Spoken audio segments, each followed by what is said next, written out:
सम्माननीय सभापति महोदय, पूज्य गुरुजी और गुरुमा वृंद ओ मोर छोट बड़ भाई और भौणी मैंने ओ मोर सहपाठी और सहपाठिणी गण, आज अक्टोबर 2 तारिख पवित्र गांधी जयंती।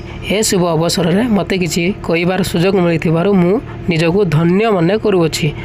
अक्टोबर 2 तारिख जोग जन्मा महापुरुष जातीयतावादी नेता शताब्दीर महामानव विप्लवी सत्य और अहंकारी पूजारी देशप्रेमी जातिर पिता महात्मा गांधी जन्म दिवस। ना कौन अस्त्र शस्त्र ना कौन युद्ध ना कौन रक्तपातर केवल अहिंसा नीति बल में दुर्दश इंग्रेज जाति को भारत विताड़ित कर से साजिते सेनापति।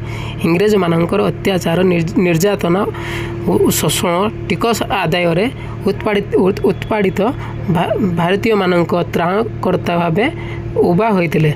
महात्मा गांधी 1921 सहयोग आंदोलन एवं 1930 आईन अमान्य आंदोलन 1942 भारत छाड़ आंदोलन प्रत्यक्ष भारतीय मानक मन में जातीयता भाव सृष्टि कर आंदोलन को सफल कर समर्थ होते। गांधीजी अहिंसा नीति आगे हार मानिला इंग्रेज जाति। फलस्वरूप 1947 अगस्ट 15 तारिख में आम देश स्वाधीन होता।